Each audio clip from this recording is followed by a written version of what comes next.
Estamos aqui para dar voz ao povo, em defesa dos cidadãos, pela dignidade humana. Todos temos deveres, mas também todos temos direitos. Será que existe justiça? Isto é o povo a falar.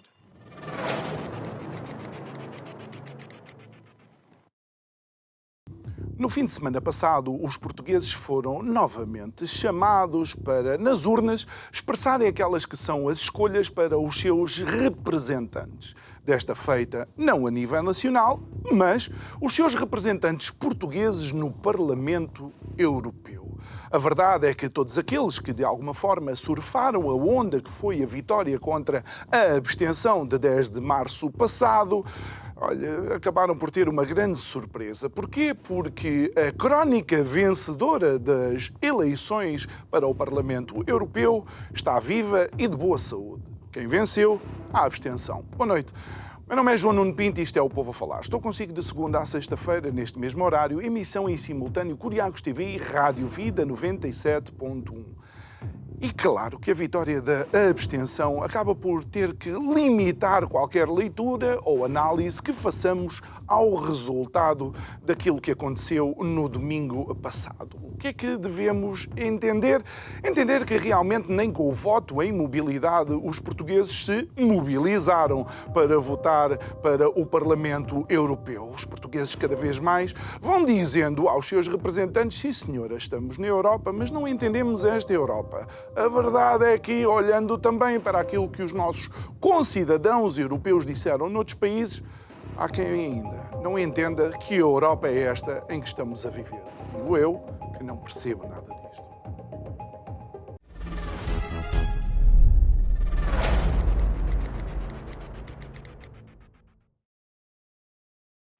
De volta ao nosso estúdio, o nosso convidado de hoje é alguém que já tem, por assim dizer, um currículo nestas andanças com o nosso programa, é o Pedro Borges de Lemos. Muito boa noite, Pedro.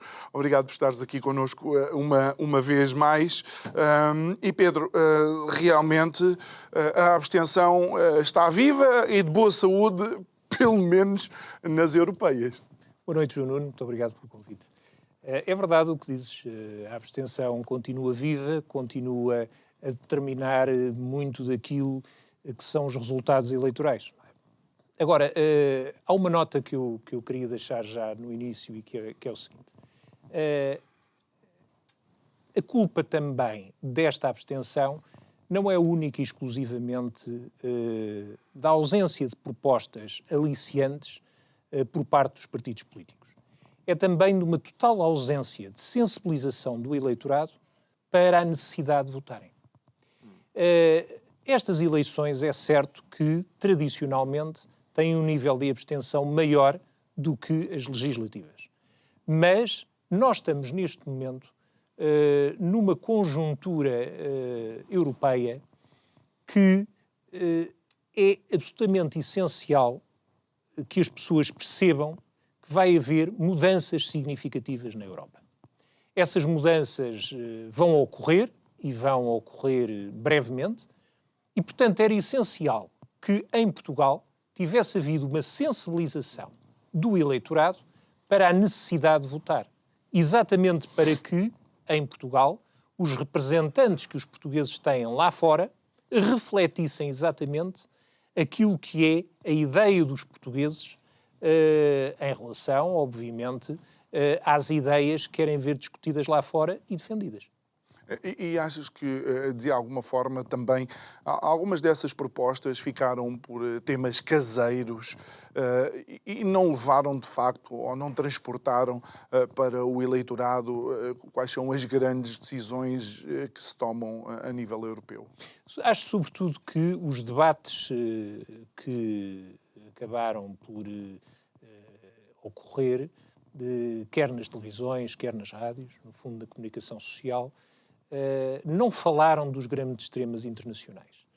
Falaram um pouco, como dizes, de políticas caseiras, daquilo que são tricas internas, daquilo que são conflitos internos dentro dos próprios partidos e que se refletiram no posicionamento dos candidatos e, portanto, foi pouco esclarecedora relativamente àquilo que são os temas internacionais que são debatidos nas instâncias europeias. E quando eu digo há bocado que há uma falta de sensibilização por parte das autoridades portuguesas, no sentido de dizer que é importante votar, é que nós estamos numa altura em que é absolutamente essencial haver uma pedagogia relativamente a estes temas. E não existe. Ao projeto europeu. Exatamente. A nossa diferença para a Europa são cerca de 20 pontos percentuais. A abstenção na Europa rondou os 45%, se eu não estou equivocado, e aqui foram 63% sensivelmente. Não é? E, portanto, continuamos a manter um afastamento muito grande do eleitorado relativamente às decisões, e isso é grave. É grave, é perigoso, implica um risco relativamente àquilo que poderá ser a voz de Portugal nas instâncias europeias, porque nós não sabemos exatamente o que é que vai na cabeça das pessoas que se abstiveram. E, portanto, estas pessoas são pessoas que, obviamente, pensam. Não estamos aqui a falar em gente acéfala, não. Estamos a falar em gente que pensa, mas que não tem o suficiente ânimo para ir votar. E eu devo dizer que eu votei em mobilidade e é altamente prático. Sim. De facto, independentemente de onde eu esteja, só tenho que encontrar uma mesa de voto e levar o meu cartão do cidadão. Foi, de facto, muito prático. Acho que, quando foi o voto antecipado, houve algum regozijo pelos números do voto antecipado, mas quando esprememos a laranja, não saiu assim tanto sumo. Não saiu sumo nenhum e, de facto, a diferença entre 2019 e este ano não é significativa, tendo em conta que esta inovação da mobilidade poderia cativar muito mais as pessoas ao voto. E por falar em diferença não muito significativa, foi isso que se viu no topo dos dois partidos mais votados. É verdade. Vemos um empate praticamente técnico entre os dois partidos. Eu considero que é uma falsa questão dizer que é um vencedor, tendo em conta que estamos a falar de um ou menos do que um ponto percentual. E, portanto, nessa medida, não considero que tenha havido aqui um vencedor claro. Considero até porque, desculpa Pedro, até porque quem vence perde um mandato. Exatamente. E, portanto, quem vence perde um mandato. O outro que não venceu manteve os mandatos. É uma coisa e, portanto, aqueles que diziam que ia deixar de existir em Portugal o bipartidarismo enganou-se, porque, de facto, ele está aqui em força. E isto também revela, de alguma forma, aquilo que é uma concentração do eleitorado nos dois partidos mais mobilizadores de Portugal, que continuam a ser o PS e o PSD. Obviamente que temos neste momento uma divisão muito maior do que aqui há uns anos relativamente ao espectro político, sobretudo do lado da direita. Tivemos um vencedor claro que foi a Iniciativa Liberal, mas eu tenho... Porquê vencedor, claro? Pois, eu tenho uma razão para isso e que tem que ver com a personalidade de João Coutinho de Figueiredo. Eu considero que as pessoas estão fartas de gente que não tem responsabilidade, que é imaturo naquilo que defende, na forma, inclusivamente, como se posiciona relativamente a muitos temas. E, portanto, uma pessoa que transparece um ar responsável, idóneo, eu sei que se calhar não concordas com o que eu estou a dizer, mas isto tem influência. Isto tem influência. Sim, no voto. Tem, porque é uma máquina de marketing. Exatamente. Com Trim, sim. Não. Mas isto vai, e desculpa Pedro, só para... Porque sim. as nossas conversas também são assim. Uma dos grandes pilares do Iniciativa Liberal é o partido e o liberalismo valem por si mesmo, as pessoas não contam, por assim dizer. Ou seja, foi essa a perspectiva e o dogma na saída de João Coutinho Figueiredo para a entrada de Rui Rocha, foi assim com a saída de Carlos Guimarães Pinto para a entrada de Coutinho Figueiredo, mas, de facto, para mobilizar, teve que haver uma cara. Exatamente. Não, e para as europeias, esta aposta foi uma boa aposta. Porquê? Porque as europeias são umas Ok, eleições em que a personalidade do cabeça de lista tem enorme importância. Mas então a aposta é feita... para a decisão do voto. Ok, eu entendo, mas então a aposta é feita claramente violando um princípio básico do Partido Iniciativa Liberal. Sim, se quiser, sim. Se quiser, sim. Sim, Tá sim. bem, ok. Agora, nós também sabemos que as incoerências fazem parte destas dinâmicas políticas, não é? Quer dizer, quando estamos perante eleições, aquilo que interessa é o voto. Depois, muitas vezes, põem-se princípios ainda mais importantes do que o que referes no bolso. E isso é que é grave, que acontece. Mas, voltando à questão, eu considero que realmente a personalidade, a imagem e aquilo que os candidatos transparecem durante a campanha eleitoral e durante os debates que há, é muito importante para que as pessoas formem a sua convicção relativamente ao candidato que preferem. E eu considero, inclusivamente, que houve transferência de votos de outros partidos para a Iniciativa Liberal, exatamente por causa disso. Uma nota, eu não sou liberal, como tu sabes, como penso que muitos que seguem este programa saberão, portanto não concordo com o programa e com a ideologia liberal. Agora, não há dúvida nenhuma que os liberais aqui em Portugal estão em contraciclo, porque na Europa crescem e em Portugal estão a crescer. Uhum. Olha, mas ainda olhando para este tipo de análise, com uma abstenção tão elevada e com estes números quase infantis, por assim dizer, relativamente a diferenças entre um partido e outro, essa análise que tu fazes e essa leitura, consideras que é factual e científica, ou é uma leitura mediante esta amostra que nós temos e, de facto, as coisas podem eventualmente não ser assim? Não, repara, esta abstenção é uma abstenção que é crónica. Nós temos uma abstenção crónica em Portugal.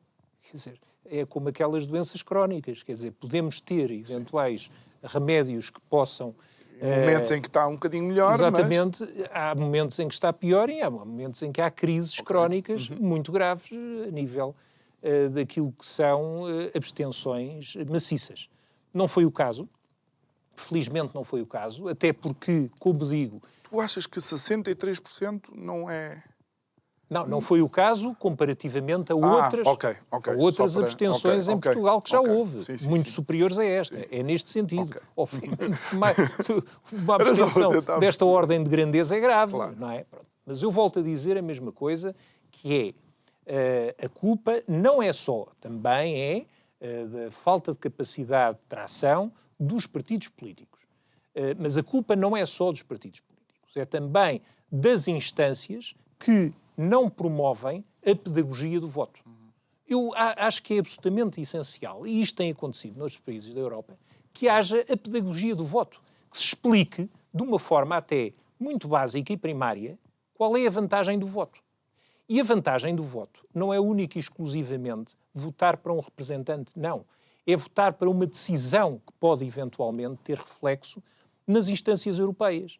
Eu volto a dizer, neste momento, é uma das alturas, é um dos momentos, que não seria em 2019, mas é agora em 2024, em que as grandes decisões políticas vão ser tomadas, até por causa de acontecimentos que vão ocorrer paralelamente a países que integram a União Europeia, em países que integram a União Europeia. Portanto, é absolutamente essencial que os portugueses digam exatamente o que pretendem em termos de representação, para que essa representação reflita aquilo que é a ideia de cada um dos portugueses relativamente às decisões a serem tomadas na Europa. Olha, e olhando então também para a AD, neste caso para Luís Montenegro, derrota, por assim dizer, mas de alguma forma surpreendeu, ou talvez não, que na sua primeira intervenção após o conhecimento dos resultados ele mencione que estava disponível para apoiar António Costa. O que é que isso pode também significar para aquilo que é a política interna atual? Significa aquilo que nós sabemos, um centrão, não é? Significa aquilo que de alguma forma, a moderação de posições, porque nós vimos, e vimos inclusivamente isso durante a campanha eleitoral por parte do candidato da AD, posições de alguma forma, eu não diria radicais, mas um bocadinho mais à direita do que seria suposto num partido de centro-direita, embora o candidato fosse independente, mas de qualquer forma isso verificou-se. As próprias posições do Montenegro relativamente a esse aspecto. Agora, há aqui um ponto que tem sido explorado e que não deixa de ser verdade. Quer dizer, independentemente de estarmos perante uma pessoa de uma família ideológica diferente e com ideias completamente diferentes e que foi duramente atacado por Montenegro enquanto esteve na oposição, é português. E, portanto, este é um lugar ao mais alto nível que poderá ser ocupado por um português. E, portanto, neste sentido, há a chamada de atenção, ou a nota, para que há, digamos que, um fator de nacionalismo que pode aqui estar a pesar para que haja o apoio a António Costa. Não deixará aí também Pedro Nuno Santos em xeque enquanto líder da oposição, olhando para aquilo que tem sido a oposição, este binómio PS e Chega, a tentarem ou a fazer passar as suas medidas num Parlamento liderado por um governo da AD? Pois, não deixa de poder haver aqui uma contradição aparente, não é? Que pode, eventualmente, prejudicar ou não a posição de Pedro Nuno Santos.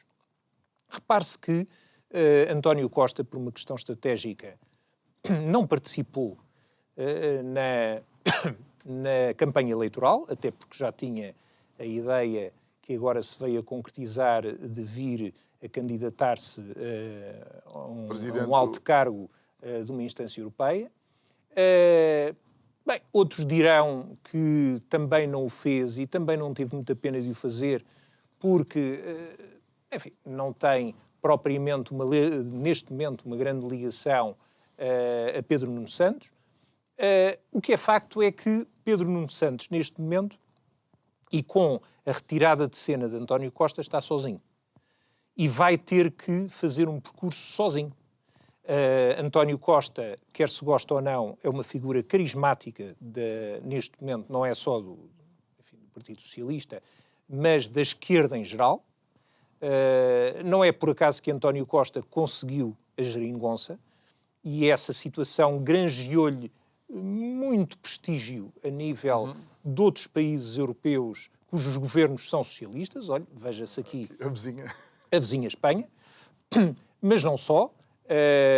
O Scholz está completamente disponível para apoiar o António Costa e, portanto, não tenho dúvidas que a caminhada de Pedro Nuno Santos, sem a presença de António Costa, poderá ter aqui, digamos assim, dois bicos.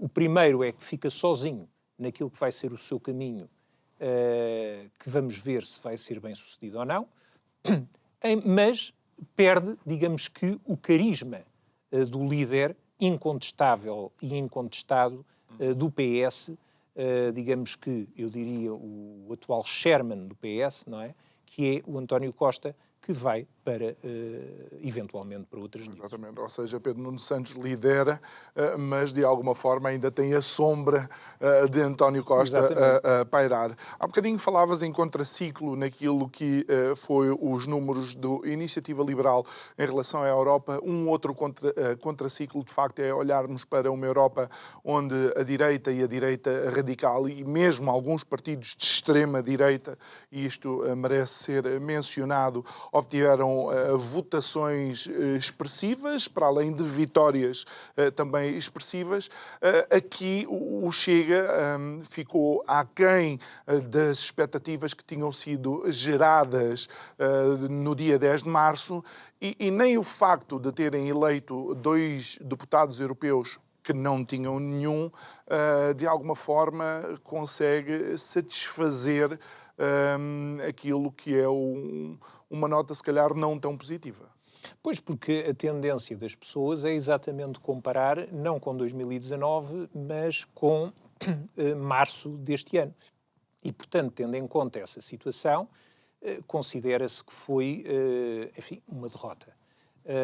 Eu estive a tentar perceber na história democrática portuguesa qualquer coisa comparável com esta derrota do Chega. E só encontrei a derrota do PRD em 1987. Portanto, esta derrota do Chega é, de facto, uma derrota que não só, enfim, poderá significar algum esvaziamento do partido relativamente àquilo que é o seu eleitorado. Achas mesmo que se deve considerar derrota? Ou seja, a escolha da palavra e sabes que a nossa mesa é assim, absolutamente transparente. A escolha... derrota será a palavra certa. Eu próprio tenho dificuldade em considerar uma derrota. Eu acho que ficou aquém das expectativas. Mas, João Nuno, quando nós estamos a falar de 9 pontos percentuais, passou de 18 para 9, ou 9 e tal, digamos assim, estamos, de facto, a falar numa derrocada, não é? E isto não pode deixar de ser dito, independentemente de sermos mais ou menos simpatizantes do partido em causa. Aliás, isso até foi admitido pelo próprio presidente do partido e pelo candidato. Se isto vai ter ou não repercussões a nível daquilo que poderá ser a continuidade do partido, isso nós não sabemos. Ainda é cedo para de facto ajuizar isto. Agora, o que nós podemos dizer é que este partido teve uma má altura, porque está neste momento exatamente em contraciclo com aquilo que é a tendência europeia, não é? E, portanto, neste sentido, acaba... O Vox subiu, houve um novo partido mais à direita na Áustria, também. Em Espanha, que não tinha tido bons resultados. Sim. Anteriormente, agora teve realmente bons resultados. Nem nas legislativas recentes também. Exatamente. E, portanto, esta derrocada que podemos encontrar várias explicações para ela, mas ainda não podemos dizer exatamente que é a liquidação do partido. Não é? Claro. Isso é muito cedo para dizer. Agora, que há aqui muita coisa que tem que ser repensada, e então, novamente refletida. Pedro, tal como te ouvi aqui dizer no pós-10 de março que havia um claro vencedor, e esse vencedor era o Chega, com uma bancada parlamentar de 50 deputados, que motivos é que podem, de facto, ter levado o Chega a não obter o resultado expectável? Eu diria que poderá haver aqui vários. Um deles tem a ver com o facto de André Ventura estar constantemente a falar contra o sistema e querer integrar o governo. Pronto, isso gera ou pode gerar alguma confusão na cabeça das pessoas. Outro motivo é o facto de o Chega apresentar propostas que são irrealistas. Refiro-me, dou 2 exemplos, para os mais velhos e até para as forças de segurança. Quer dizer, nós vendo as contas que faz o Chega, não conseguimos perceber onde é que eles vão buscar ou onde é que eles iriam buscar dinheiro para, de facto, fazer propostas tão ambiciosas ao nível de alguns setores da sociedade. E, portanto, tudo isto há, digamos que já temas estafados que têm a ver com o facto de ser um partido unipessoal, o facto de não haver estrutura dentro do partido que também possa dar mais consistência ao mesmo. Enfim, a própria abstenção que favoreceu o Chega nas últimas eleições legislativas agora não terá, de facto, favorecido. Agora, eu penso que há aqui um dado que esse é um facto insofismável, é que o Chega não tem, neste momento, um eleitorado consistente, sólido. E isso abre a porta para um perigo para o partido, que é um partido absolutamente evidente, que é, se o partido não tem um eleitorado fixo neste momento, um eleitorado que lhe permita ter alguma consistência de votos, então o partido poderá realmente andar ao sabor do vento desse eleitorado. E isso poderá provocar realmente questões internas futuras, não agora, mas futuras, complicadas para o presidente do partido. Muito bem. Olhando depois para outros dois partidos que elegeram por uma unha negra o nosso PCP, e crédito tem que ser dado ao PCP, continua a evitar, por assim dizer, o esquecimento, e continua a ter, digamos, um grupo de pessoas que vota no partido e, neste caso, elegeu alguém que eu tenho o maior respeito e que acredito que faça um trabalho, pelo menos por aquilo que é o melhor para Portugal na perspectiva dele, o João Oliveira. E depois o Bloco de Esquerda, que utilizou provavelmente uma das caras também mais conhecidas, tinha sido a secretária-geral do Bloco durante muito tempo, mas ainda assim elegeram resvés como em Campo de Ourique.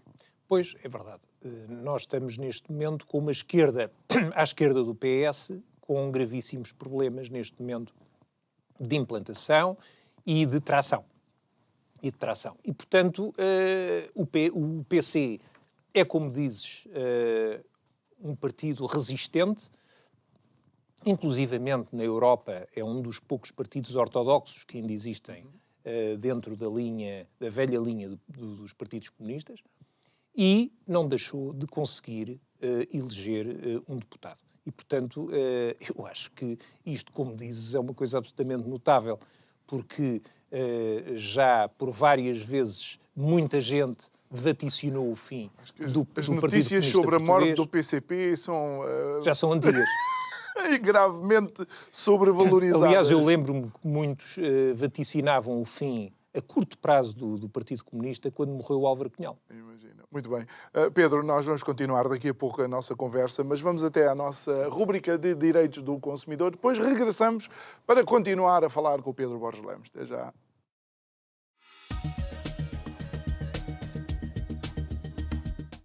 Salve! Direitos do consumidor, direitos do cotidiano. É preciso saber para se proteger. Tudo à deriva nos preços, mais IVA.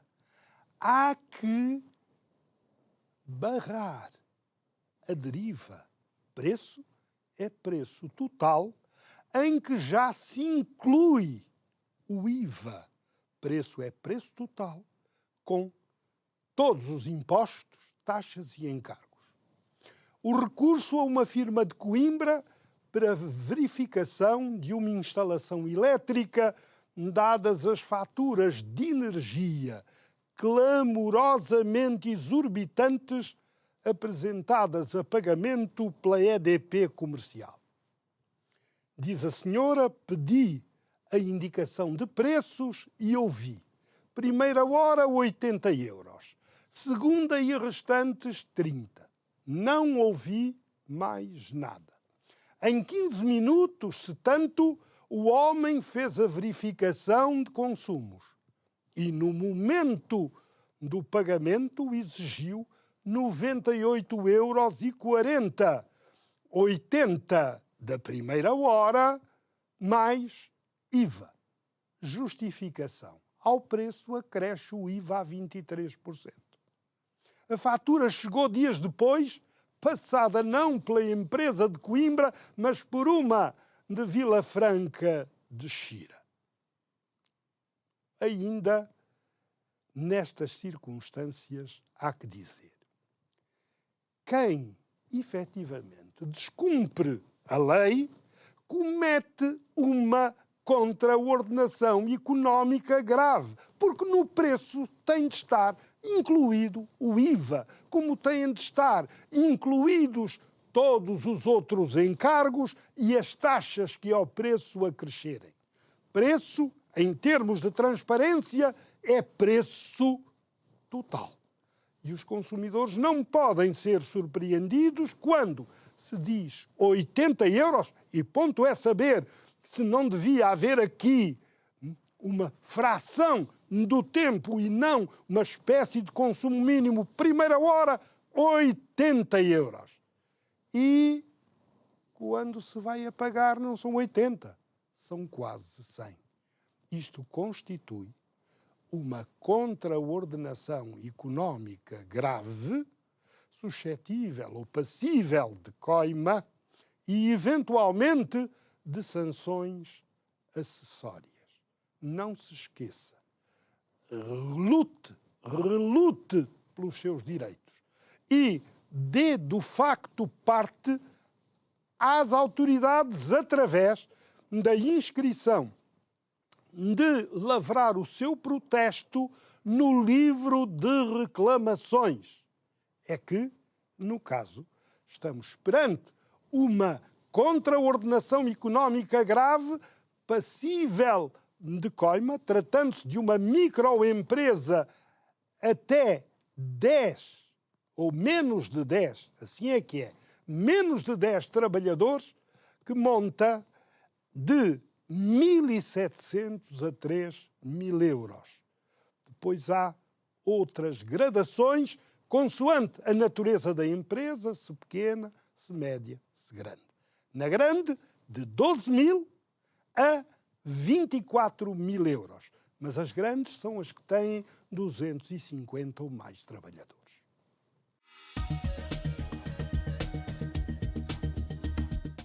De volta ao nosso estúdio, estamos a conversar com Pedro Borges Lemos, a analisar o resultado das europeias a nível nacional. Estamos a analisar também várias vertentes. E, Pedro, a nível internacional, há de facto alguns focos de epicentros de verdadeiros terremotos políticos, a começar por França, não é? É verdade. Realmente, França acabou por ser um choque para todos. Refiro-me concretamente àqueles que não acreditavam que a direita radical subisse da maneira como subiu, mas não há dúvida que subiu, e neste momento, enfim, Macron não podia ter tido outra atitude senão a dissolução da Assembleia Nacional. Penso que o fez com uma estratégia, e a estratégia é ter tempo para, em 2027, independentemente do governo que eventualmente venha a ser eleito, poder vir a recandidatar-se à presidência da República e ganhar as eleições. E, portanto, essa estratégia de Macron, na minha opinião, até porque ele iria ter dificuldades sérias na aprovação dos orçamentos, a situação do governo estava desgastada. França, Pedro, só para enquadrar, França tem um regime relativamente diferente ao nosso. Se puderes, de alguma forma, explicar para a audiência. Nas eleições legislativas há duas voltas e, portanto, essas duas voltas acabam por, digamos assim, decantar aqueles que poderão eventualmente vir a ganhar as eleições. E, portanto, essa situação poderá também, eventualmente, ajudar à eleição do partido da direita radical. E porquê é que eu digo isto? Porque... Mas é que em França não é o primeiro-ministro que manda, é o presidente, não é? É. Nós temos realmente um sistema que permite que o presidente seja simultaneamente... digamos que o chefe do Executivo, okay, embora exista um primeiro-ministro. Okay. Agora, eu estava a dizer que, portanto, o voto concentrado é um voto que acaba por favorecer muito mais o partido da Le Pen, e nessa medida as probabilidades do partido da Le Pen vir a ganhar as eleições é muito maior. Já há aqui movimentações significativas, nomeadamente da esquerda. Vemos os partidos da esquerda a mobilizarem-se no sentido de formarem uma coligação para evitar que a direita radical venha a ganhar as eleições. Vamos ver o que é que irá acontecer. Quais são os temas, quais são os tópicos, o que é que achas que alavancou esta vitória de Le Pen? Terão sido as questões da imigração, terá sido a questão da guerra da Ucrânia. Relembro que Macron recentemente falou, inclusive, não só na criação do exército europeu, mas de facto do bombardeamento de território russo, e a resposta que ele teve não foi propriamente a mais inspiradora. Não, mas de qualquer forma Le Pen acabou por também não se comprometer muito com essa situação, dizendo que, bom, nós de facto concordamos com as armas defensivas para a Ucrânia, não queremos armas ofensivas. Agora, relativamente aos pontos que eu penso que poderão ter tido influência na grande vitória de Le Pen, não só a questão da imigração, que é uma questão muito sensível em França, mas há uma questão que tem que ver com as soberanias. Le Pen tem defendido com muita inteligência a questão das soberanias na Europa. E o que é curioso é que Le Pen, durante muito tempo, foi contra a União Europeia e, de há um tempo a esta parte, acaba por ter uma posição mais dúbia relativamente à continuidade da União Europeia. Porquê? Porque se considera, há muitas pessoas que já têm pensado e refletido sobre isso, a nível do partido Le Pen, considera-se que Le Pen quer minar por dentro a União Europeia no sentido de não a destruir, não a eliminar, mas muitas das ideias que têm sido centrais no discurso da Le Pen venham a ser ideias que venham a vingar na União Europeia. Ou seja, nomeadamente o reforço das soberanias. Ok. Ou seja, de alguma forma tentar parar ou limitar o avanço de uma ideia de federalismo europeu, será isso? Exatamente. E até uma ideia de europeísmo acocorado, digamos assim, que é uma ideia que a Le Pen tem defendido, no sentido de, bom, nós estamos na União Europeia, mas não podemos, de forma nenhuma, sujeitar-nos a tudo que a União Europeia determina. Nós temos a nossa própria soberania, os nossos próprios princípios identitários e vamos ser fiéis a eles, no sentido da União Europeia os aceitar, quer queira, quer não. E olhando para a Itália, temos a Meloni, que também ganha em toda a linha. Meloni ganha em toda a linha, já era previsível que isso acontecesse. Meloni tem uma capacidade dialética a nível político absolutamente excepcional. É uma mulher com uma capacidade política ímpar e, inclusivamente, entre os líderes dos partidos congêneres europeus, eu considero que será uma das mais qualificadas para estar à frente de um partido de direita radical. E eu considero que o posicionamento de Meloni, que é um posicionamento muitas vezes estratégico e que não é completamente consentâneo com aquilo que são os princípios e os valores do seu partido, mas que acabam por se adaptar às circunstâncias de uma forma credível. Que eu acho que este aspecto é muito importante e que poderia ser exemplo para outros que, de uma forma irrefletida e pouco responsável, adotam soundbites e depois não prosseguem com uma política sustentada relativamente àquilo que defendem. Olhando depois para outros países que sejam importantes mencionar, apesar da vitória de alguma forma, ou da ascensão da direita radical, a verdade é que um dos países que era o exemplo em termos de governação, que é a Hungria, Viktor Orbán, obviamente, sendo quase um pária na União Europeia, ainda assim os húngaros, apesar de o apoiarem, de alguma forma não lhe deram a vitória que ele estava à espera, no sentido de volume. O que é que isso diz do eleitorado? Diz que o eleitorado, às vezes, também não segue exatamente aquilo que tinha sido a sua linha de pensamento e de convicções. As eleições também são, ou acabam por ser muitas vezes, um laboratório relativamente àquilo que é a decisão do eleitorado relativamente ao voto. Portanto, aparentemente, terá havido aí um desfazamento entre aquilo que é, ou que tem sido, no fundo, a adesão às ideias que têm sido veiculadas. Tu recordas que Orbán tentou mexer, por exemplo, no Supremo Tribunal e que os húngaros vieram para a rua protestar contra algumas dessas medidas. Ou seja, sim. Mesmo que ainda esteja no governo, há de alguma forma apoiantes que dizem: sim senhora, nós apoiamos, mas aqui não mexe. Sim, com certeza. E de facto esses protestos também não têm ajudado realmente a uma consolidação do eleitorado de Orbán. Agora, nós não podemos de maneira nenhuma considerar que esta situação, que é uma situação pontual e que tem que ver com as europeias, vá ter continuidade no futuro e, portanto, vamos aguardar.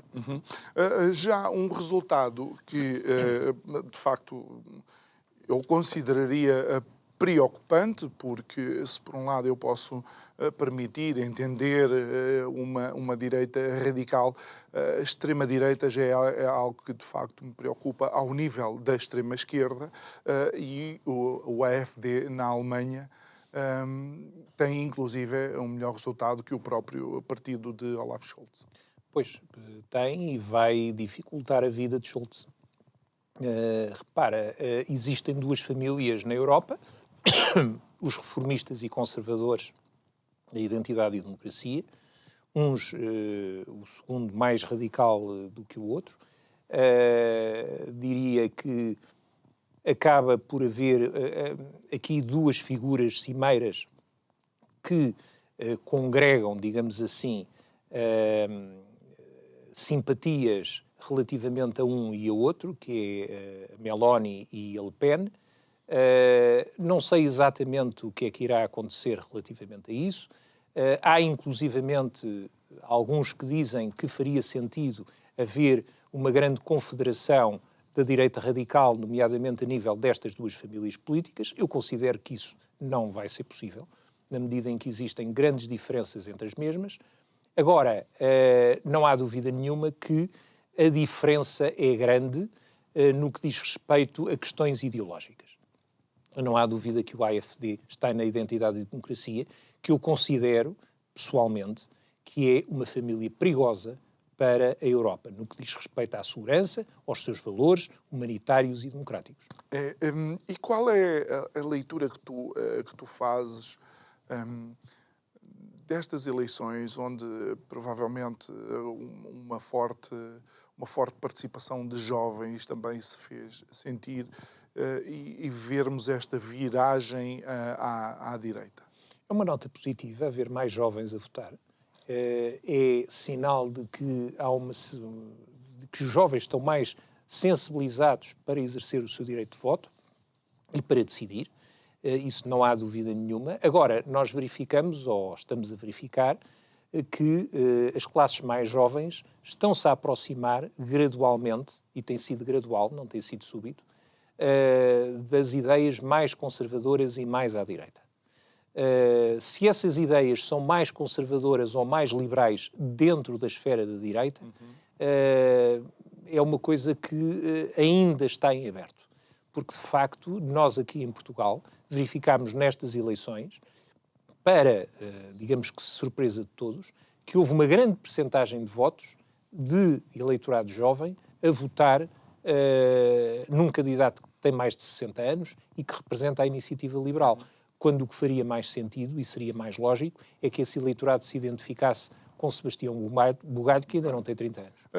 Achas que, eventualmente, poderão ser alguns dos temas que a Europa tem colocado em cima da mesa, a agenda verde, a questão das imigrações, mesmo o próprio decréscimo económico e a diminuição do PIB per capita da Europa de uma forma geral? É isso que pode, eventualmente, preocupar os jovens? Eu acho que há aqui questões que têm a ver com o próprio sistema e que se prendem com questões relativas à habitação, que se prendem com questões relativas àquilo que são as questões financeiras e que prejudicam os jovens, e uma certa falta de atenção relativamente aos jovens nos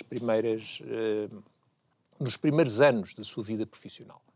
Agora, não há dúvida nenhuma que a capacidade de tração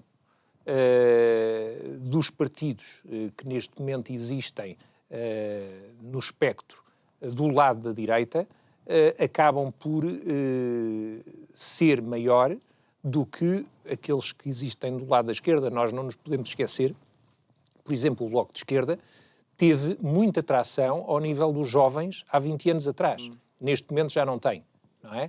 Portanto, embora tenha muito eleitorado jovem, sobretudo nos grandes centros urbanos, não há dúvida que diminuiu consideravelmente essa capacidade de tração do Bloco de Esquerda. E isso tem exatamente a ver com o facto de o Bloco de Esquerda não apresentar soluções práticas ao nível da resolução do problema dos jovens. E ainda que haja partidos, não vou falar de Portugal, mas falo eventualmente de outros países da Europa, partidos mais à direita radical, que apresentam soluções credíveis na resolução dos problemas dos jovens, é natural que os jovens, obviamente, se revejam muito mais nesses partidos.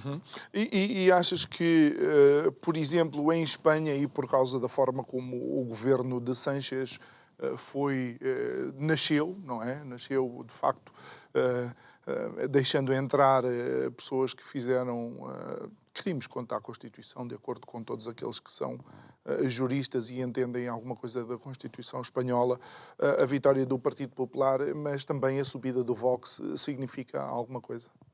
Significa que, bem, neste momento nós não podemos, esquecer que o Sánchez está no governo e provavelmente para continuar. Agora, nós em Espanha temos uma questão que é a seguinte: temos um líder do Partido Popular relativamente fraco e pouco carismático. E temos um líder da direita mais radical, carismático e com uma forte estrutura a nível partidário, ao contrário daquilo que existe aqui em Portugal. E, portanto, é um homem que oferece condições muito significativas para que o eleitorado acredite nele e, eventualmente, lhe possa dar um voto que depois, contraria inclusivamente, desculpa, João Nuno, contraria inclusivamente o voto útil. Mas olha que eu aqui talvez não esteja de acordo contigo, porque acho que há um currículo muito importante do atual líder do PP na Galícia.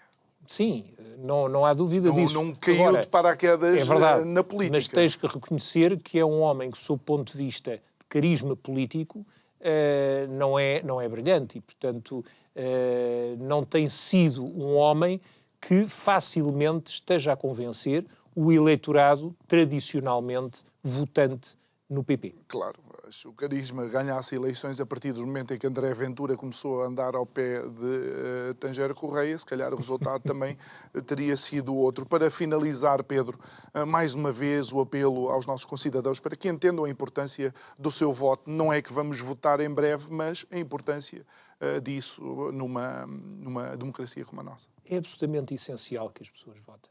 É absolutamente essencial que as pessoas... não é preciso perderem muito tempo com programas. É preciso que tenham a sensibilidade suficiente para, de acordo com aquilo que são as suas convicções, votarem no partido que corresponda mais a essas mesmas convicções. Essa é a essência da democracia, essa também é a essência da liberdade. Muito bem, Pedro. Muito obrigado por ter estado aqui connosco uma vez mais. Obrigado também pela tua análise. Obrigado a si que nos acompanhou. Olha, realmente deixar aqui esta nota que o convidado de hoje nos presenteou é que, de facto, o votar é a expressão máxima da democracia. Realmente não resolve problemas, mas mostra àqueles que nós elegemos que nós estamos vivos e ativos naquilo que são as nossas responsabilidades. Tão importante quanto isso é também escrutinar aqueles que depois acabam por ocupar os lugares de liderança no nosso país. Resta-me agradecer, já sabe, pode ver e rever estas conversas no canal do YouTube do Isto é o Povo a Falar. Vá lá, subscreva o canal e obrigado. Até amanhã vamos estar de volta para mais um programa. O resto, boa noite. Obrigado.